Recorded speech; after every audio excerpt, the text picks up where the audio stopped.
Well, ladies and gentlemen, welcome back to the Rob Manus Show. We've got a on fire one today. I think you'll enjoy this.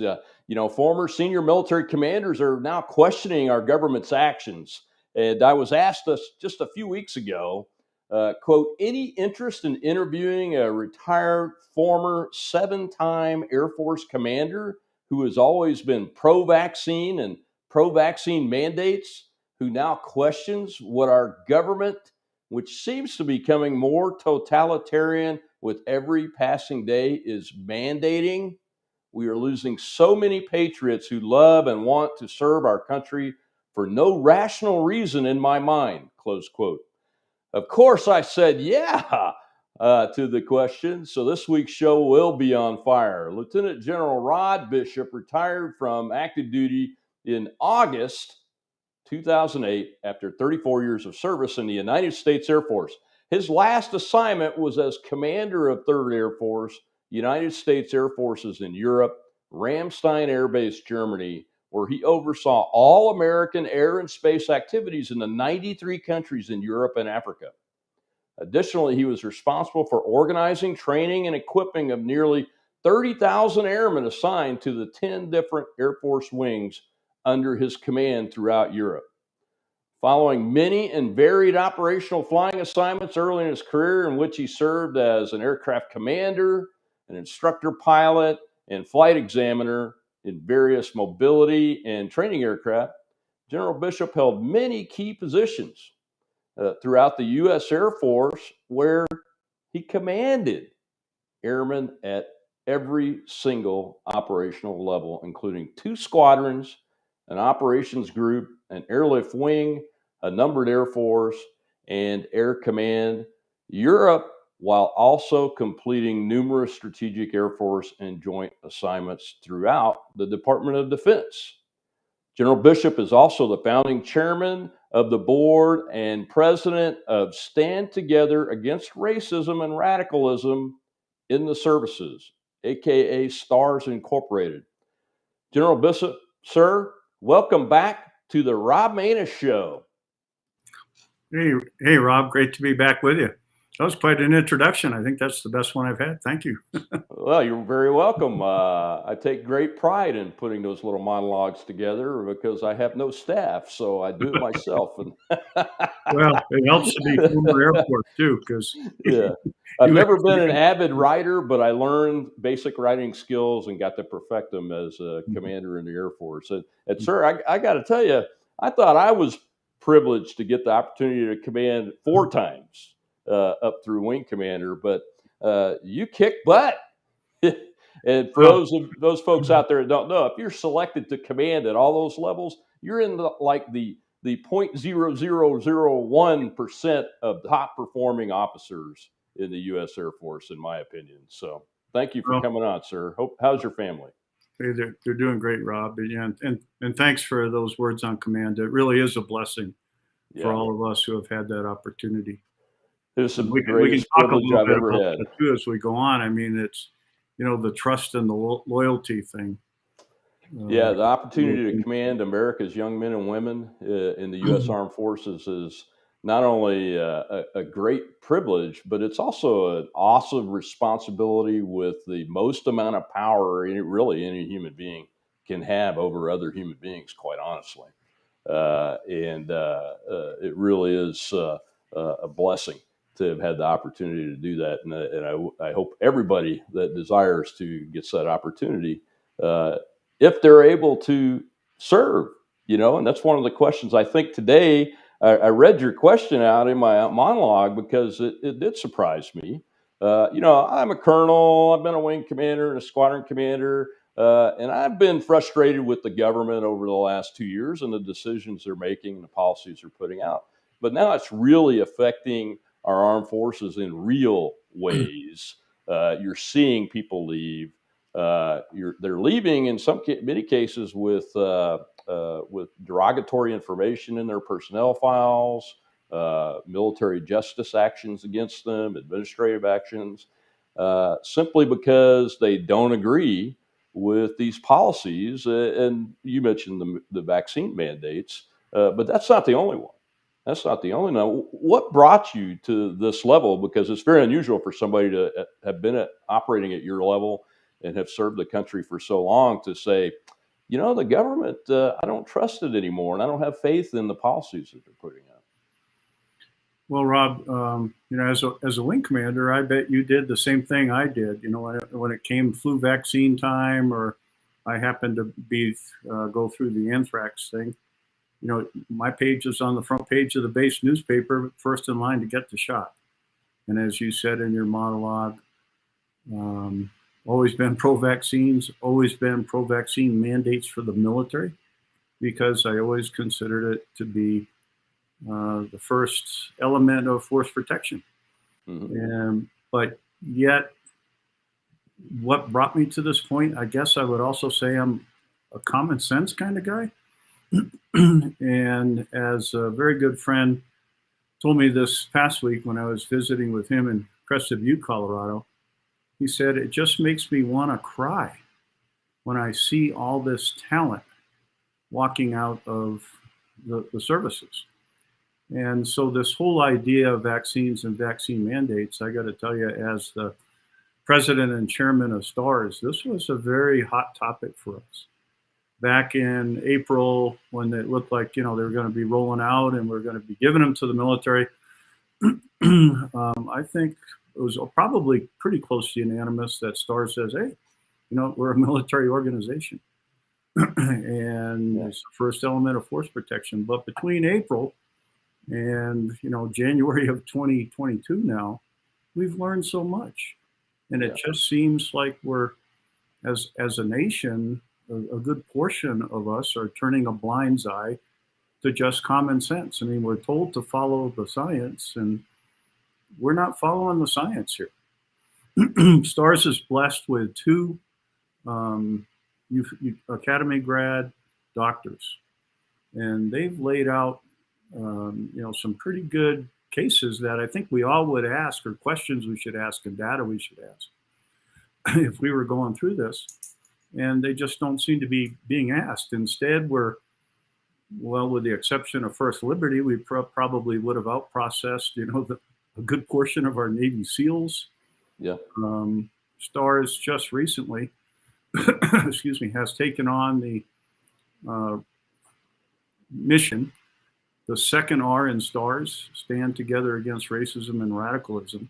Yeah. We finally reviewed this again and said, okay, if we're going to force a young, at low risk, for the most part, age group to put something in their body that we know now only has a short-term effect because we've had to come along with boosters. And now, if you heard the news over the last couple of days, the Israeli studies are saying a fourth booster may actually impede your own immunity system. And not take a step back and reevaluate. So this is where I said, I'd like to think that if I were still a commander, this trust and loyalty that I started out with about being a commander, that goes both ways. I mean, I get it. You want to trust your civilian leadership and be loyal to them, but you have that same responsibility down the chain as well. And the questions that STARS has become aware of from across the services, but particularly at the academies that cadets are asking, are not being answered.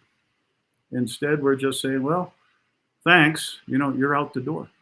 And add to that, for example, up until last week, there were thousands of religious exemption applications granted and none given. I mean, is that the country we want to be? What happened to our First Amendment rights?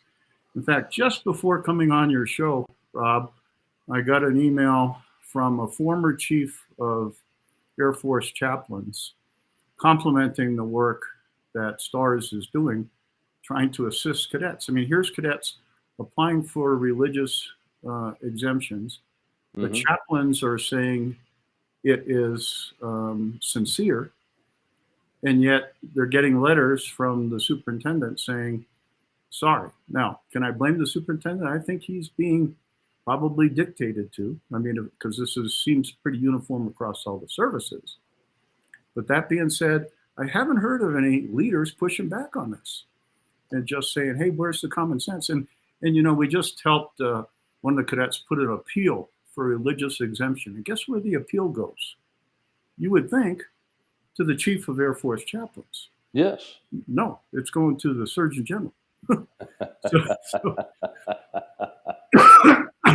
So Well, sir. I mean, I think your key phrase is this. Look, I understand common sense, but also, look, I got the opportunity to be a squadron and a wing commander and a vice wing commander in units that that I wasn't an expert in some cases.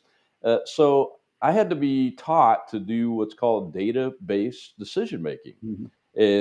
And part of those last two jobs in the Air Force was running large medical operations as the senior executive in charge of that. And in one case, I was in charge of the local pandemic response for the swine flu Mhm. in the 2009 area, that time frame.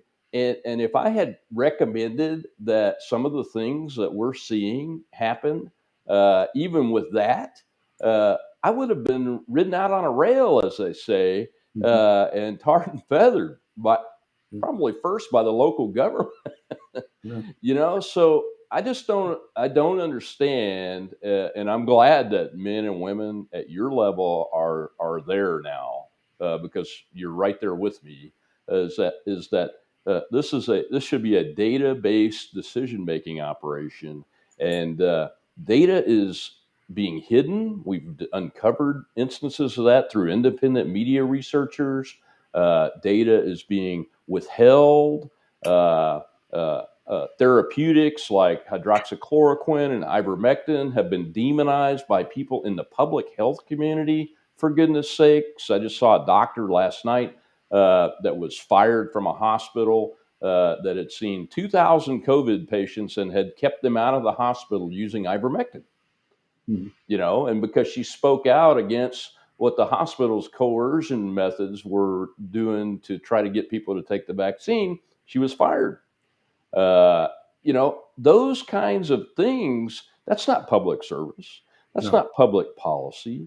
And to get back to our airmen, our wonderful airmen, I have had three sons in the military. One was in the Air Force. He's now since gone on to the reserves, but he left active duty this past summer because of all the craziness, from the wokeness to this. So I'm glad STARS has taken this on, because our country is losing its capability of patriotic Americans that want to serve, and it's deterring those that might have decided to volunteer to serve in the first place, isn't it? Yeah, for sure. Somebody just sent me an article about the Air Force recruiting being in the tank, and I think if people were honest, like for example, I just helped two young men apply for, and they both got nominations to the Air Force Academy. Whether or not they'll get appointments, don't know yet. Yeah. But I mean, I brought them both into my living room, sat them down, showed them the Black Lives Matter video, showed them what they sent to all appointees last year, which essentially you had to say, yeah, I support Black Lives Matter. Showed them the One Book, One USAFA Club, which was extreme left wing. George Takei's book, They Called Us Enemy, which screams for open borders, which is so detrimental at the time when he wrote it to the sitting president. I mean, just political stuff that I think, has no room in the military, but yet that was the book chosen for the One Book, One USAFA Club. If more people were exposed to that, maybe recruiting would be even tougher. But somehow we have to turn this around. And the leaders seem to have bought into this agenda. I mean, we have a direct quote from the Air Force Academy superintendent saying, "I just want to push diversity, equity, inclusion into every nook and cranny." what they don't understand, and even some retired four-stars, when I kind of went back on that with a hard email saying, well, there's a good kind of diversity, equity, inclusion. Well, what they don't understand is that DEI is the praxis of critical race theory. Yeah. And if they would listen to the people they're leading, they would tell you that it's divisive. So we kind of missed the boat there, I think, with the leaderships. I don't know what happened, if they've just been indoctrinated since the 2011 President Obama executive order. And, I hate to put names because it makes me come across as political. What STARS is and what we are for the values that are the prophetic vision that our founding fathers had, of the profound wisdom, and just common sense stuff. And there's another common sense thing: you don't want to drive a knife into the heart of military cohesiveness. I mean, Clausewitz taught us that that's 3 times the physical. The bullets and today the tanks and the airplanes and the guns. But yet that continues. And so now we see this one, and you just have to stop back and say, well, is anybody pushing back on this? Is anyone asking the questions we're asking? And if they're not, why not? Shouldn't they be representative and showing the same loyalty to the people that they're leading as they are up the chain? So, and we've touched on a couple of them, but for example, no accommodation given for natural immunity. One of the doctors in STARS has told us that there's 140 studies, all quality studies, that will tell you somewhere between 11 and 27 times the immunity comes from natural immunity. In fact, again, just before coming on my show, my wife just said, oh, the CDC just admitted that natural immunity was more effective against the Delta variant. Mm-hmm. But now we're still continuing to force people out of military service, patriots who want to serve, because they have to take a shot, which has shown to be very ineffective against the variant out there today, Omicron. Yeah. I mean, and then you could argue, and I just wonder where this disappears, or into the Ethernet. A federal court recently found last month that, and a lot of people don't know this, and it's debatable, I guess, on who you read as to whether or not it's true, but the vaccine being injected is not the vaccine approved by the FDA. It's not the, what is it, Omicron or something like that, I think.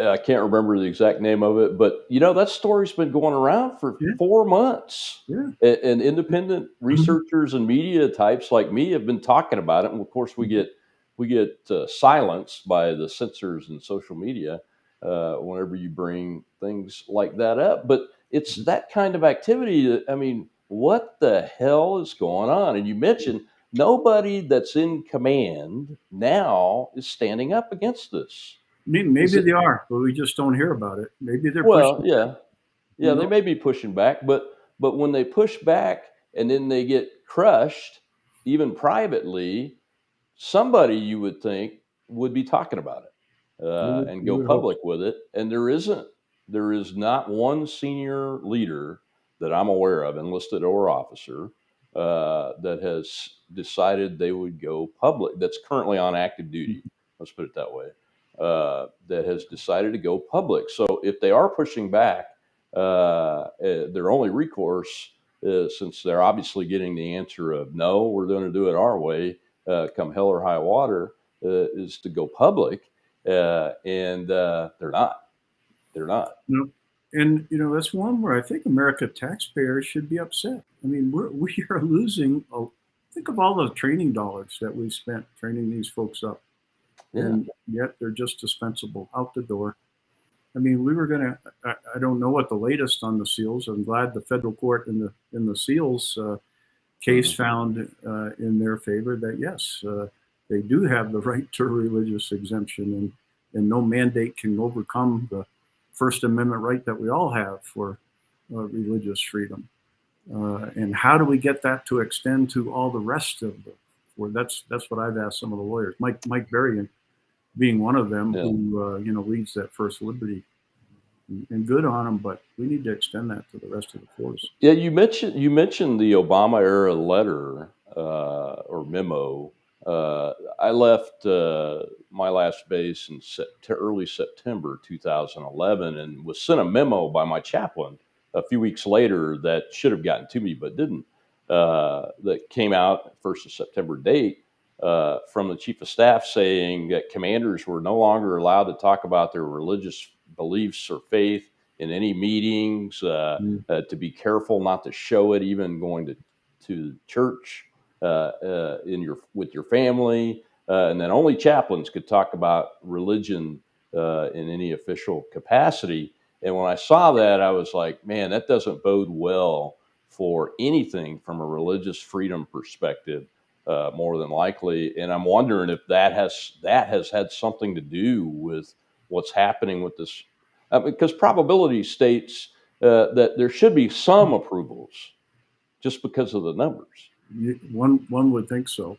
And to Yeah. that point, Rob, I mean, one of the most egregious examples, and I mean, this even occurred under the last administration, but it just, I think, shows you how deep and how insidious all of this has become. So when I left United States Air Forces in Europe, one of my wing commanders, it was several months after I left, to your point, she had had a suicide in her wing. And she put out, she just to boost everybody's morale, she put out a very positive message, but it was from a Catholic bishop. And I mean, I don't even know that she knew that, at the bottom it said this was a message from she so and so, which Archbishop so and so. Mhm. But she just put it out to her wing, and somebody filed an IG complaint, and the IG complaint was founded, and her career was over. Her Yeah. military career was over. And go, wow.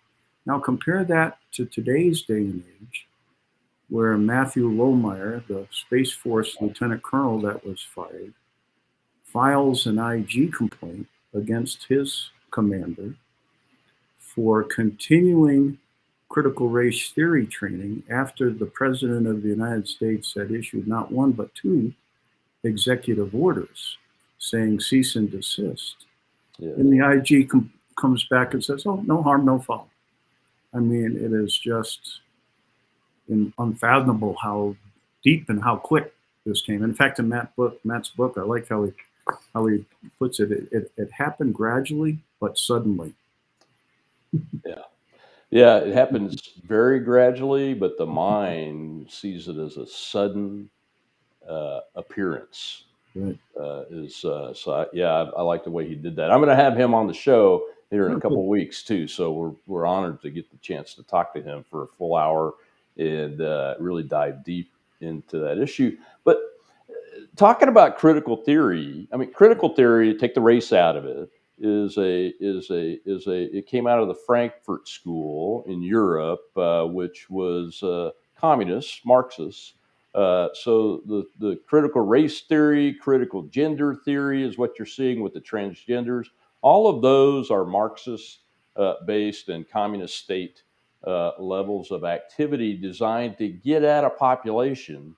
And in the United States, really, I mean, our core fault line is race, and has Mhm. been since our declaration, before the declaration was signed. But we've worked very hard to make the words of the Declaration, all men are created equal with certain unalienable rights. The first of those are life, liberty, and the pursuit of happiness, to make that a reality for all people. uh, Mhm. and it, and it took us years. It took us a civil war that killed more than 600,000 Americans when you add both sides together. It took a reconciliation led by the U.S. and Confederate Armed Forces, really, through legislation and those kind of things, to reconcile the two parts of the country. And it took going through Reconstruction, and it took the failure of that, and the evolution, and poor Supreme Court decision making that resulted in Jim Crow laws, and all of those things. It took us all that trail, and hard, but it's hard work to do that, so that we come to now. And Martin Luther King's birthday was just the other day. I actually, a few years ago, I think it was the 50th anniversary of the Edmund Pettus Bridge March, I actually went there and marched across that bridge as a citizen, because I was close by, and didn't even think anything of it, as far as like there's all this racism in America, and this is impossible for this to happen, because it's not. It happens. I mean, we celebrate the fact that we've worked so hard to get where we're at, and no human process is perfect, obviously, but we're not where these critical theory types say we are, and Not by all trying means. to push that as a solution on anything, whether it's race, transgenderism, any of that. It only serves to divide our population. And you mentioned the division in the military, and that's why my Air Force son left the service, the active service, is because of the divisiveness Mhm. that he was seeing. And he would call me and say, "Hey, I'm an NCO now. They made me teach my guys using this exercise that the end of it, the beginning of it was, were you born into a single parent home? But the end of it was, the last step was, separate yourself out if you're a white male, because you've had more privilege than everybody." Mhm. I mean, that's an Air Force exercise from last summer, and that was Mhm. what made him decide to leave active duty, Wow. because I mean, that is not how you maintain a team. And the team, as you said, Clausewitz taught us that it's the most important part of a military operation. I don't understand it. Well said, Rob. Would you be on our board? Well, all truth in advertising and transparency, folks. I am a board advisor for Stars, but I don't get any money from it, and nor do I desire any. I just want to help make our Well, yeah, I service. mean, but you brought up so many good points. I was on a show not too long ago, and the host said to me, all this emphasis now on race has made me think more about race. I grew up under the Martin Luther King mantra of judge somebody by the content of their character, not the color of their skin. But That's the way now, I grew up. yeah, I mean, I think everybody our age, I mean, Hmm. that's what our parents taught us as well. But Yeah, now he says, when I'm walking down the street, instead of just seeing a man, if the man's black, I see a black man. And that's exactly going in the opposite direction of I think we want our nation to become. I mean, e pluribus unum, yeah. from many one, and it's all these little groups, identity politics here of putting people in little different boxes is hurtful, and they don't realize, they being the leadership don't realize how it comes across reverse discrimination to unfortunately many of the white guys. I have a very good former cadet friend I knew for all 4 years. Now he's an officer, and he happens to be from a part of the world that hosts a great air show. And his Hmm. unit was picked to go do that air show. And he said, "Man, I grew up working at this air show. I know everybody, and I'm the perfect guy to go on this show." You know what his squadron leadership told him? This is a diversity, equity, and inclusion designated event by headquarters, and you're too white to go. Yeah. Yeah. I was on a show a couple of weeks ago, sir, and speaking of too white, and we were talking about how the recruiting in the services was down, and the Army was having to give a $50,000 bonus to 6-year enlistees to get people to Mhm. sign up. And the interviewer tried to blame it on COVID, like and follow the Army's press release that they put out. But really, in fact, when you look at the data, I went and looked at the congressional research data for combat casualties in all of our wars, up to and including enduring an Iraqi freedom, and more than 70% of those combat deaths are white males. Mhm. Okay, so here's the question that the leadership of the United States of America needs to ask, I think, themselves is, do we want to have a military capability that is truly a part of the founding values of, e pluribus unum. You just brought it up.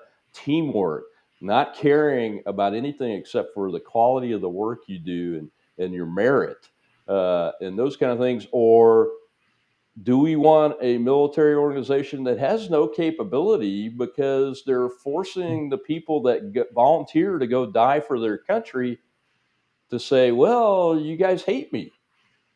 And I don't mean to be, I happen to be a white male. I wish I wasn't. So when I say it, it would have credibility in some people's minds. But I think I have credibility as a senior leader from the Air Force that's gone through that process and has been a commander like you.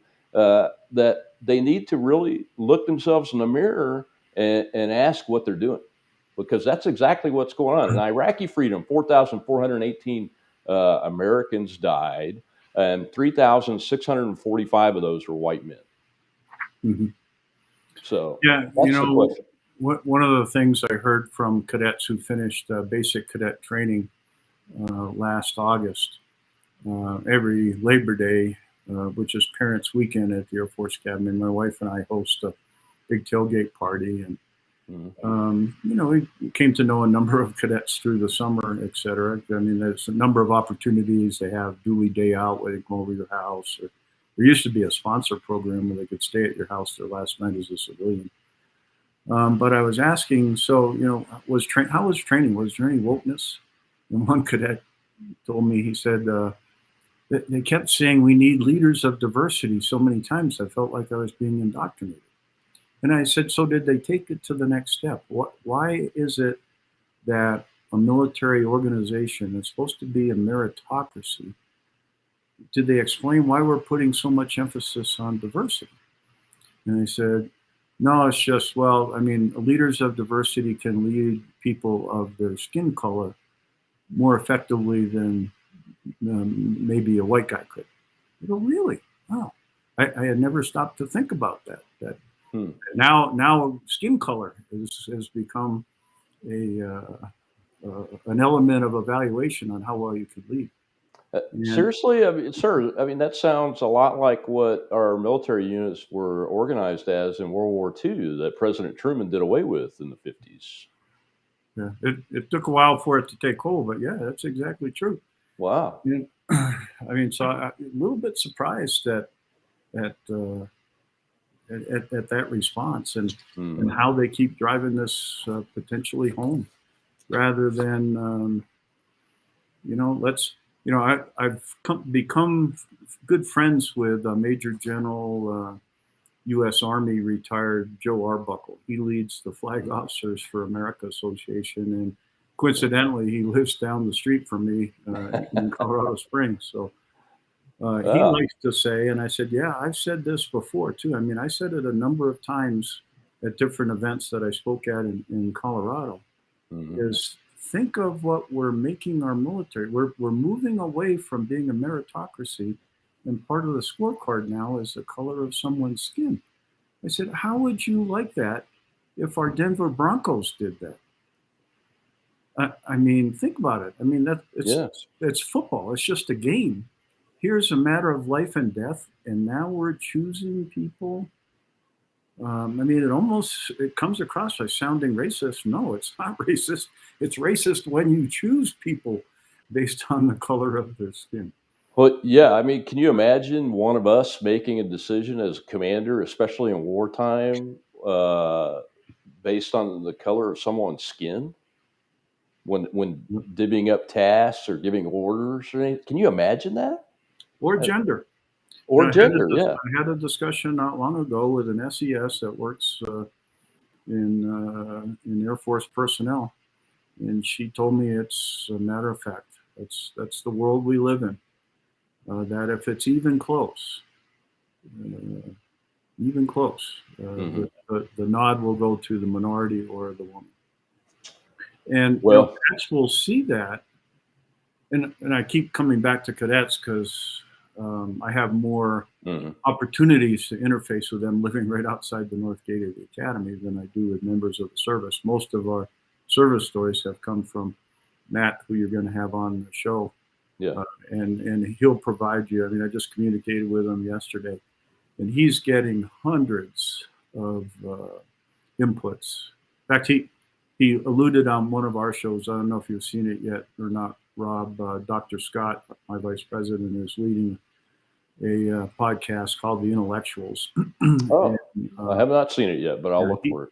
Yeah, he had Matt on last week, and Matt kind of hints towards the end of the show. I haven't seen it yet in the news this week, but he kind of hits that we're going to see a mass exodus of pilots from not just the Air Force, but again, standing up against this vaccine. I kind of wavered off the skin color thing, but cadets will tell you that where the skin color discrimination shows up is in the selection of leaders, squadron commanders in the cadet wing. Now, we FOIA'd that data, I think, 9 months ago.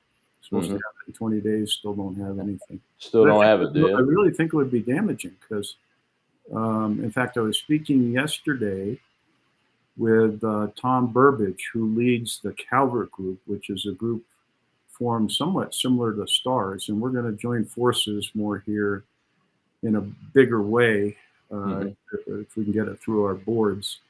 But he was talking to admissions, and someone went to one of the football games, and they have the midshipmen march on to the game, and they were amazed at how many were minorities and women. And so is that discriminatory against the white male or not? I think you'd have to say yes. And is it because we have white privilege? I'd like to say, well, here's another group that we're affiliated with, is Take Charge out of Minnesota. And it's led by a black guy by the name of Kendall Qualls. And his mission in life, although he's now running for governor of Minnesota, but I was on the Mike Huckabee show with him in November around Veterans Day. And he had a very powerful statement to say, the privilege, I'm putting words in his mouth, but I'll extend it to me. The privilege that he grew up on and the privilege that I grew up on is we had two parents. Yeah. And now in the black household, he says it's completely reversed. And when I grew up, there was 80% two-parent black families. Now it's 20%.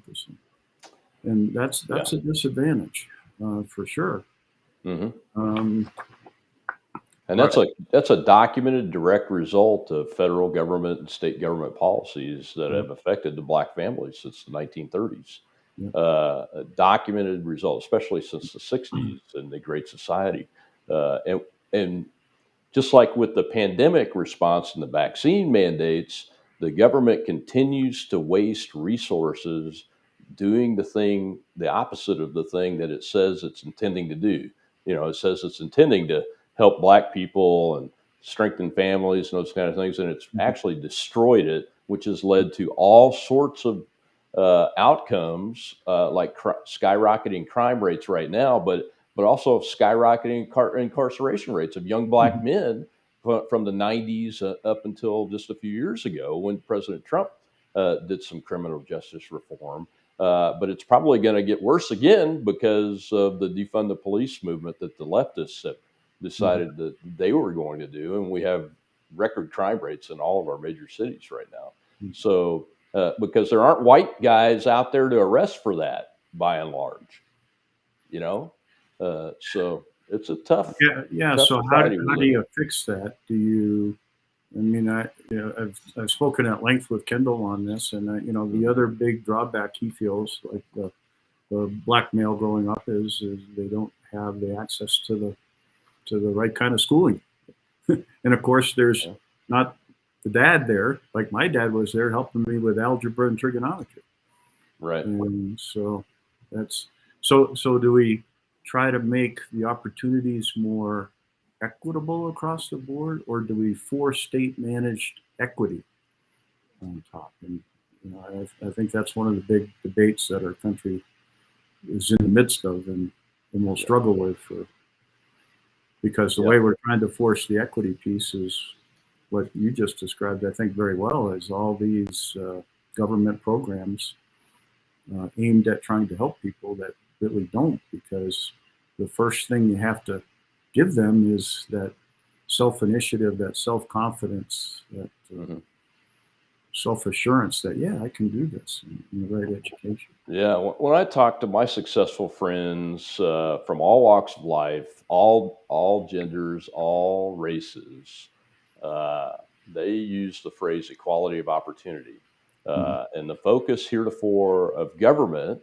especially one certain political party, but it's not just one party; it's the whole of government. Really, has been to force government mandated equity.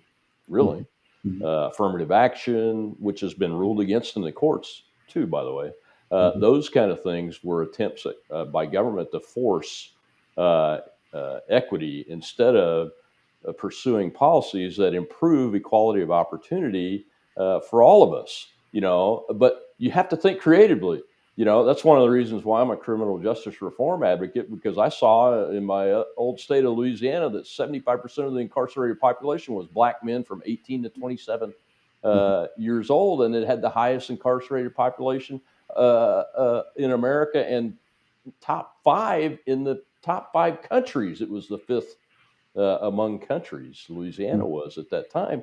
And what I saw was, when I started doing the research, was it was government policies from decades ago that resulted in a lot of this being able to happen.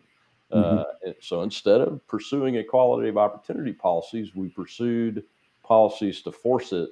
I call it equity. You can call it whatever you want. Right. And I think our country and Americans believe in so deep equality of opportunity for every human being, regardless of how they're born, that policies that our government supports should be modeled after that instead of the Mhm. other way around. And so far, it's the other way around. And unfortunately, sir, we get more of the same. Just like with the vaccine mandates, the president of the United States said, we've got to vaccinate the entire world now. Mhm. 90% of Americans isn't enough. And they're going to double and triple down on equity policies that will continue to hurt families. And it's not just black families. There are white families that are Hispanic families, and that are also hurt by those policies. It's just the numbers aren't as high as in the population of black Americans, unfortunately, or fortunately for them. But it's unfortunate that we've done this to ourselves through our own policy. And it's incredible. I'm going to shift gears a little bit on you, Sure. General, and talk about this organization called Vote Vets. Mhm. Now, I'm on their email list because they're a leftist organization. They have general officers from the Army, I know, on their board. They do fundraising for them. And uh, I've been getting fundraising emails from a general, and I'm going to name him. His name's Paul Eaton, I believe, Army general, 2-star, that says that because I think that there was something wrong with the 2020 election, I'm an insurrectionist. Now, I'm a retired colonel with combat time. I think I've served honorably. All the documentation says that. But because I think a certain way, uh, he says, and is raising money off of this, that all of us Americans like that are insurrectionists. And then just recently, the latest one piggybacked on President Biden's speech on Martin Luther King Day, where he said, anybody that disagrees with my voting rights bill, I disagree with calling that bill voting rights. It's more of a federalization of all voting processes than a voting rights bill, is on the side of Jefferson Davis and Bull Connor. And General Eaton sent a fundraising email out about it. So, what is going on with those folks? Because I've never met him, but I've also never met anybody that's in that organization. But I know they have a lot of money, and they get a lot of play when they do an op-ed and those kind of things. And I'm sure you're aware of them because Yeah.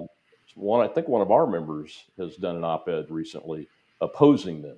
Well, Dr. Scott, myself, and Mike Rose did an op-ed that was published in the Washington Examiner, Mm-hmm. um, basically saying, really, insurrection?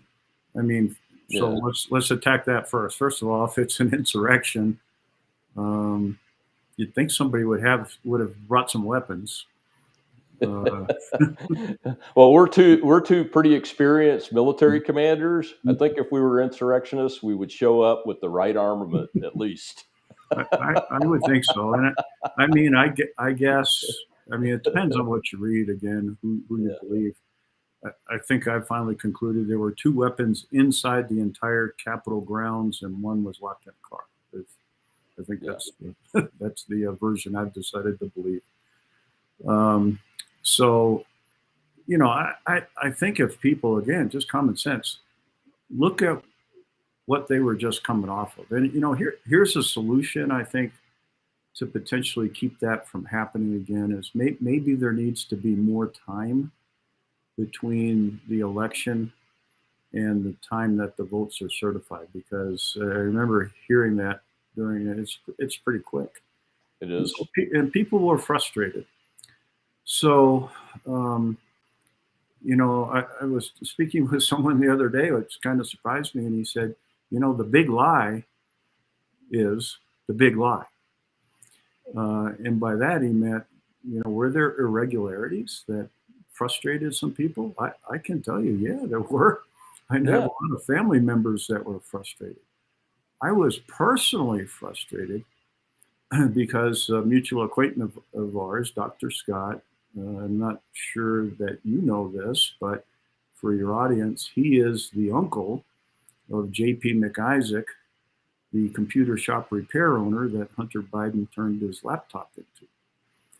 And Ron told me in the summer of 2020 what his nephew had gone through trying to give that laptop to the FBI, how he was rebuffed, how the FBI finally subpoenaed it in December of 2019 before the January 20 election, having been a deputy combatant commander where I was the guy who controlled the foreign military financing, which is what one of the reasons behind President Trump was impeached, because he held it up for 3 months, supposedly 3 months. I mean, we held it up a lot more for other countries trying to get people to sign an Article 98, which was an exclusion to the International Criminal Court. Mm-hmm. So, I mean, I found that a little bit, again, so people are frustrated. And I personally was frustrated because when Ron told me that story in August of 20, I couldn't believe that our law enforcement agency had set on exculpatory information, is what Dr. Scott had told me. I said, really? Exculpatory? He said, yeah, I'll send you an email. So when I get home, because Ron had a copy of that hard drive. Yeah. So he sent me an email from the vice president of Burisma thanking Hunter Biden for setting up the meeting with Hunter's dad. And yet, you know, there was no investigation. Media was not interested in any of this. So I mentioned to Ron at the time, if you ever need any help, my next door neighbor is a former Fox News reporter, still has some contacts. And believe it or not, that's how the story got broken. Is my neighbor, I don't know if I've shared this with you or not, but he called one of his contacts at Fox News. They got the New York Post on board. And the Fox had lost some confidence apparently in Rudy Giuliani for one reason or another, but yet they spoke to JP, the computer shop repair owner, for, I was told, 4 hours one Saturday morning, and they had enough confidence, and they said, okay, the Post, you break the story, and Fox will cover it. So to me, I posted something on Facebook that for me was a pretty widely shared thing, was 800 and something shares, I think. Mm-hmm. And but the next day I was shadow banned. I mean, it went from 800 to basically nothing. And then, I mean, so that censorship to me is a kind of an election fraud that big tech participated in. And then I don't know how well you know our vice president for IT, but you should have him on your show sometime if you want to dive into more on that, because he studied the precinct by precinct election data from November of 2020 until March of last year. And I won't steal all of his mathematical terminologies, but what I walked away from, basically, it was statistically impossible for so many votes. It just exceeds the capabilities of even the machines to process them the way it happened. So people were frustrated, and that's what it was. And thankfully, I mean, when it was happening, I'm sure you, like most of your audience, went, "Oh no, come on, don't do this." Yeah. But thankfully, it was 6 hours long. There was a couple $1 million worth of damage, I guess, instead of multi-billions, a couple of $1 billion worth of damages. No one was actually killed except one protester. Yep. Not like what happened in the summer of 2020. So, I mean, to call that an insurrection, I mean, I know it makes great politics, and that's why our friends on the left went down that road. But it's sad because it just divides us further. Because Yeah, I think it's brain cell that wasn't an insurrection. Yeah, And so I to think have the follow-on is Army causing general grave damage. to have Army general officers essentially say that was an insurrection. Come on. Yeah, I think the follow-on is causing grave damage to the United States, quite frankly, because our country can't survive that kind of division. And the protester that was killed was Air Force veteran Ashley Babbitt, folks. And there's still great questions about that shoot that have not continued to not be answered.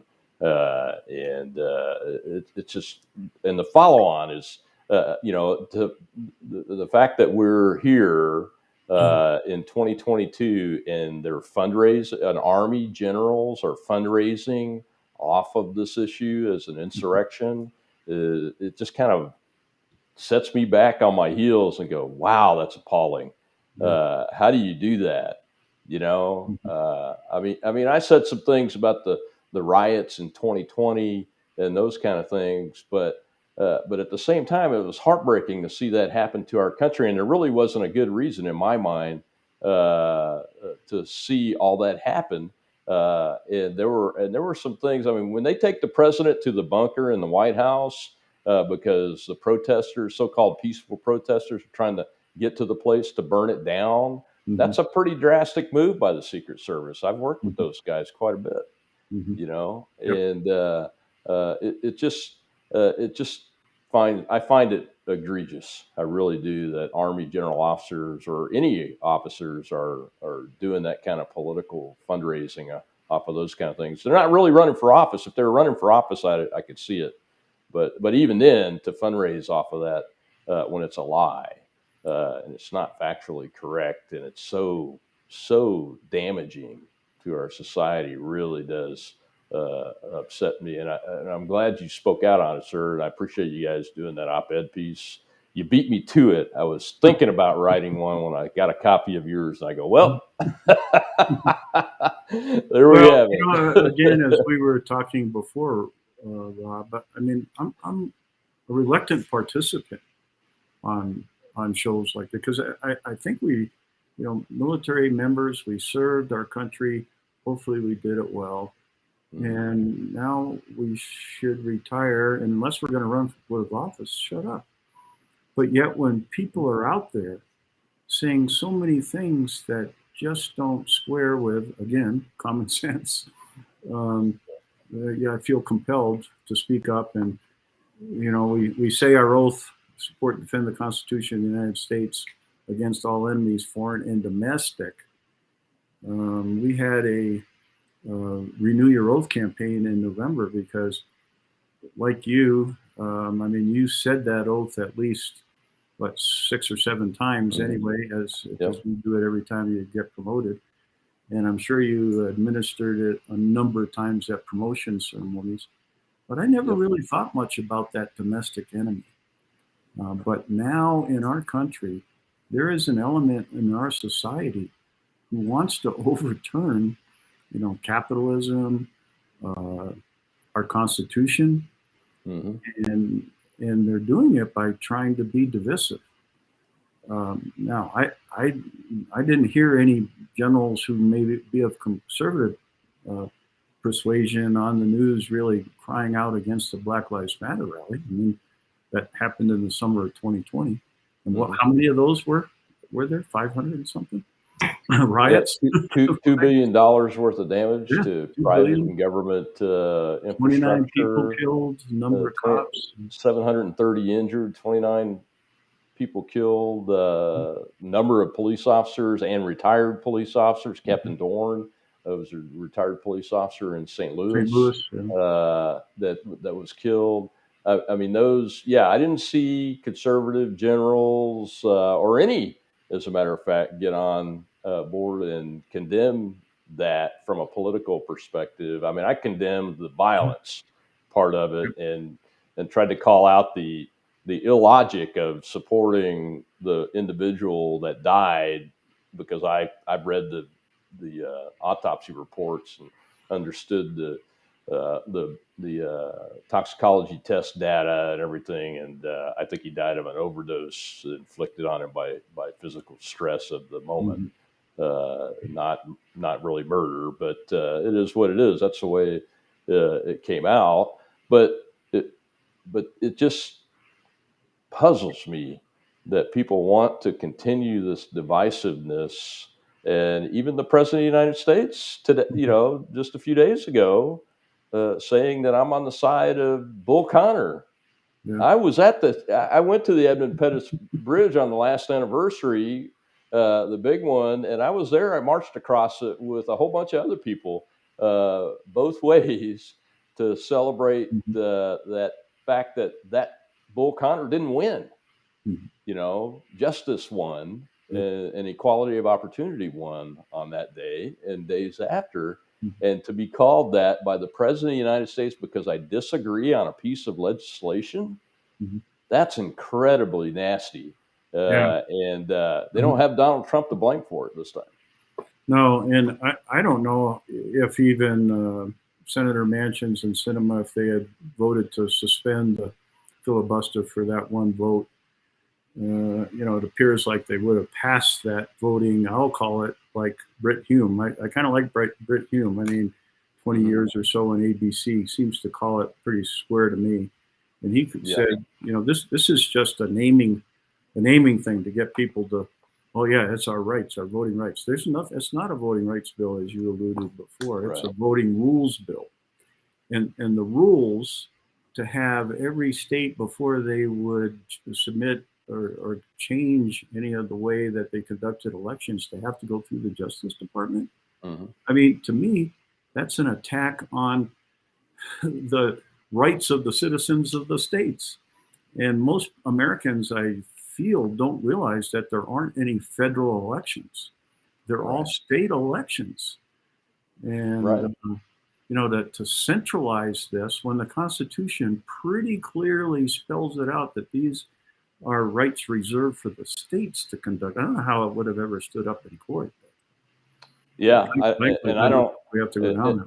And if somehow they do get it passed, I don't believe it will stand up in court. But we have some craziness going on in the courts too today. Well, sir, I've taken up a lot of your time. I know your time is very short. Hey, Rob, I could talk to you all day. You got me off the slope, so here I am.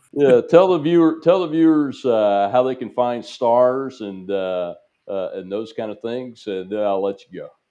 I appreciate it, Rob. So STARS is, again, Stand Together Against Racism and Radicalism in the Services. So it's STARS with 2 R's.us. And the good thing to know, I mean, I get that this is a crowded field. There's a lot of independent little groups out there trying to stand up for what we consider to be true American values. So it is a crowded field, but know that we have an all-volunteer organization. I mean, there's 25 hardworking volunteers. There's 20 to 25 on every weekly staff meeting we have. We have 8 vice presidents. No one has ever taken a dime. Everybody's paid for their own travel. So any dollar that you give goes to the fight. And right now we're in some negotiations with a number of different organizations like Prager University and everything, because we're reaching, like through your show, and thanks for having us on and being able to talk about it. we're reaching hopefully 1 million or 2. We're reaching thousands with our intellectual series, but we need to be reaching millions, the tens of millions. I mean, what we stand for, we believe 300 million Americans believe in what we just talked about. We don't want racism in the services. We don't want it to be radical. We want leadership to be loyal to not only their leaders, but the people that work for them. And that's what we're all about. And we welcome your contributions and look forward to this. This is not, I was on a podcast 2 weeks ago with Frank Gaffney, and he asked me, so what's the long-term vision? And I said, well, this isn't a fight that's going away overnight. It's taken decades to get us to this point. So maybe the long-term vision is to change that last R in stars from services to society, and go from there. That may be the right one, but we're at the very beginning of this conflict, unfortunately, and we will stick it out, as you mentioned, sir. Our oaths never expire. Well, thank you very much, and there you have it, folks. Lieutenant General Rod Bishop, U.S. Air Force retired, and chairman of the board and president of STARS Incorporated. Thank you, sir, and I look forward to next time. I'm sure that we will have more times because there will be more to talk about. Great. Thanks again, Rob. Enjoyed it. Thank you. Bye-bye. Well, ladies and gentlemen, that was, as I said, retired Lieutenant General Rod Bishop, United States Air Force, 7-time Air Force commander. And as he mentioned, those of us that serve so long in the military, we really ought to be taking it easy and keeping our mouths shut. But our oaths never expire.